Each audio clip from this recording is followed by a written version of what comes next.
Hello, you guys. Welcome to Mindset Monday. I'm your host, Erica Beach. Welcome to the party. Happy to have you. I wanted to talk today about something very important to me for this Mindset Monday. The basis of this is comparison kills confidence. You know the old quote, comparison is the thief of joy, and nothing could be truer than in athletics.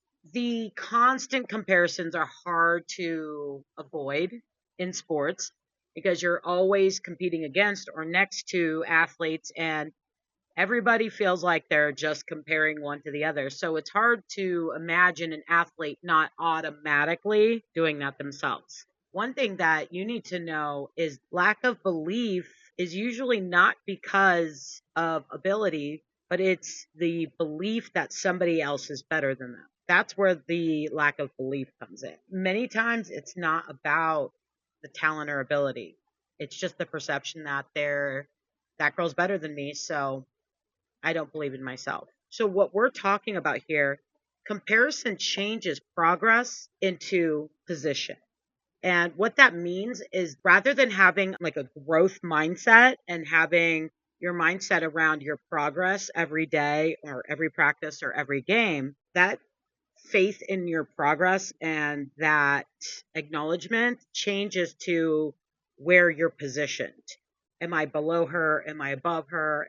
Where am I stacking? And that's where your focus goes rather than your focus being on the important things like your progress. The other thing it does is comparison changes freedom to fear. So a lot of times we really talk to our athletes about playing with freedom, but with the constant comparisons, if they are constantly worried about the next girl and how good is she doing compared to me, a lot of fear starts to creep in. You start allowing negative Thomas the Troll in the background to kind of start kickstarting. Now you're playing to avoid mistakes. Now you're not taking risks. You're failing slower instead of failing harder. You have more fear of judgment because you don't look as good as this athlete or you're not as fast as this athlete, blah, blah, blah. It's not always just about talent. And especially in the young athletes, it's usually about timing, not talent. Everybody kind of will hit their strides at different ages. Everybody has their development path depending on when did you start? When did you specialize? How much are you able to do in your extra time? Are you playing additional sports? There's a lot of factors that go into how quickly athletes develop, and everybody is on their own timeline. They are the star of their own movie. You can't compare your movie to someone else's because your timing in your movie is its own thing. Kind of relating that is just imagine athletes as popcorn kernels. The whole bag doesn't pop at once, right? You turn the microwave on and one goes early, and then they start going and they start going. And there's a couple late bloomers that are still popping when you pull it out of the microwave while it's steaming. Every athlete is its own popcorn kernel. We're not all meant to pop at the same time. So don't expect to. Just because the girl next to you has popped does not make you a failure as a popcorn kernel. The fact that she popped already, use that as motivation that, hey, that's possible. That's going to happen. That's my future. I know I'm going to get there. And at the end of the day, the comparison steals the joy of your own success.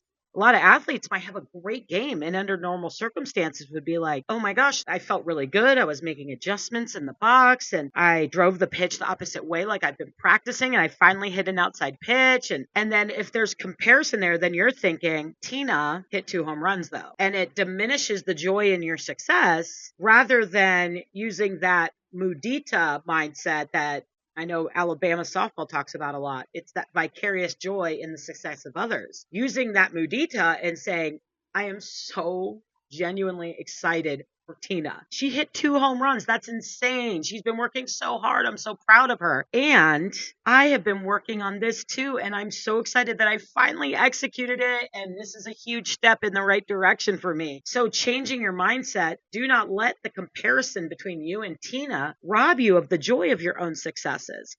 There is room in this world to celebrate both, to honor both, and respect both without dragging Tina down and dragging yourself down. there's room for all of us at that dinner table. What do we do as coaches and parents and players when you find yourself in the comparison mode, when you are being kind of robbed of your joy because you're very heavy into the comparison mode, maybe stressing about it? This especially becomes important during the recruiting age. Some girls get recruited much earlier than others. Some get more offers. Some get more phone calls on September 1st of their junior year, blah, blah, blah. So during the recruiting years, the exact same concept comes into play. It's not about comparison. It's about yourself. We're in the comparison mode. What do we do about it? Rule number one is compare yourself today to you yesterday. You are only competing against who you were a day ago, who you were an hour before, who you were last week, who you were last month. That's the only comparison that matters. Then you're analyzing the controllable things. Is my effort improving? Is my focus there? Is my mindset stronger? Am I making better adjustments? Am I picking up the things that I've been working on or that I learned in my lessons? Those are the analytics that you want to use when you are judging how you are and where you are, period. No external factors should be involved. A lot of coaches, myself included, use the 1% better rule. Are you 1% better today than you were yesterday? That 1%, that tiny little 1% every day adds up over time. And if you're a coach or a parent, make sure you're praising the controllable things, the adjustments, the effort, the focus, all of those little things. What's the improvement and growth looking like, no matter how small it is? That's huge. And at the end of the day, comparison does not make kids better. It makes them anxious. And anxious athletes have a lot harder of a road than ones who embrace the good, the bad, the ugly, the frustrating of their sport, embrace it, and just stay focused on the progress, not the perfection. So that, my friends, is my Mindset Monday. So I hope that's helpful. Thank you guys for joining me. Let's have a good day. Make it an amazing week. And I will see you guys next week.